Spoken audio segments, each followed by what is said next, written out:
voici. C'est parti. Bonjour Pascal. Bonjour. Voici donc Pascal Revardy, du domaine Pascal et Nicolas Revardy à Sancerre, plus exactement à côté, à Mambray. Est-ce que tu peux simplement nous expliquer comment, toi Pascal, tu es venu à la vigne? La vigne et le vin, je dirais qu'on y tombe dedans tout petit. Déjà en allant tailler les vignes, tout jeune, à 13-14 ans. Ah oui. Et puis ensuite, venu adulte, eh bien, pouvoir emmener son produit jusqu'au bout. C'est un des rares métiers de l'agriculture, finalement, où on part d'un produit intéressant qui est le raisin, pour l'emmener jusqu'au consommateur, dans la bouteille. Donc ça c'est donc depuis très jeune, hein, 13-14 ans quand même, et le premier verre de vin? Ah, le premier verre de vin, il avait peut-être 12 ans. Oh, comme quoi, ça peut être plus précoce que chez nous. Hein. C'était un rosé limé, mais il y avait peu de limonade. Ah, d'accord, limé, c'est-à-dire de limonade. Parfait. Et un petit peu la philosophie de travail, parce que par rapport à la dégustation, et ça j'en parlerai un petit peu plus tard, mais on sent qu'il y a un vrai travail de fond en la vigne. Raconte-nous un petit peu ta philosophie de travail. Eh ben, je dirais que pour réussir un vin, il faut avant tout avoir un raisin de qualité. Et pour ça, il faut y passer beaucoup de temps. Être très réactif au temps, au climat. Et puis ne pas avoir peur de sa peine.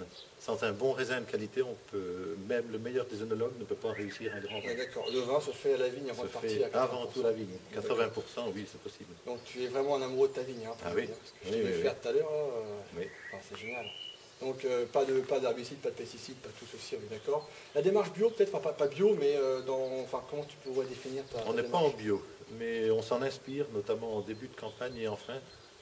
Et puis, afin de faire une viticulture responsable et raisonnable. Très bien, c'est intelligent, et d'ailleurs ça se ressent bien dans la dégustation des vins du domaine, parce que j'avais goûté les vins du domaine il y a quelques années, et puis là, récemment, avec Mathieu, on les a redégustés. Et c'est vrai que moi, ce qui était vraiment, je trouvais fabuleux, c'est que les vins étaient vraiment très très beaux, très fins, très élégants, avec vraiment une belle touche aromatique et très minérale. Et ce côté minéral, on voit bien qu'il vient avant tout d'un travail de fond. Et ça, c'est définitivement bien construit. Ce sont des vins qui sont équilibrés, qui sont raffinés, qui sont vraiment profonds et racés, ça on peut le dire sans problème. Même si parfois il faut leur laisser un petit peu de temps. C'est vrai que là, la dégustation, les millésimes très jeunes, forcément, ont un petit peu plus de retenue. Et malgré tout, ils sont avant tout gourmands. Et surtout, ce qui est remarquable, et comme je dis souvent, trouver un vigneron qui fait à la fois de très beaux vins blancs et de très beaux vins rouges, ce n'est pas évident.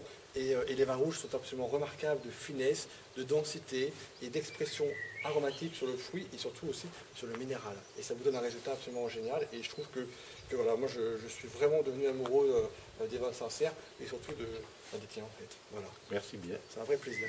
Merci beaucoup. Et puis dernière question, allez, 10 secondes. D'ici très très très très longtemps, tu seras peut-être amené, et tu seras amené de façon comme nous tous à monter au paradis. Allez, une bouteille pour le plaisir, laquelle? Une bouteille, ça serait peut-être juste. J'emmènerais peut-être ma cuve d'Angelot. Ah, voilà, la cuve. Je vois qu'il parle déjà de recontenant avec un double magnum. Je vois que, effectivement, c'est génial ça. Bon, merci. Merci beaucoup. Merci à vous. Santé.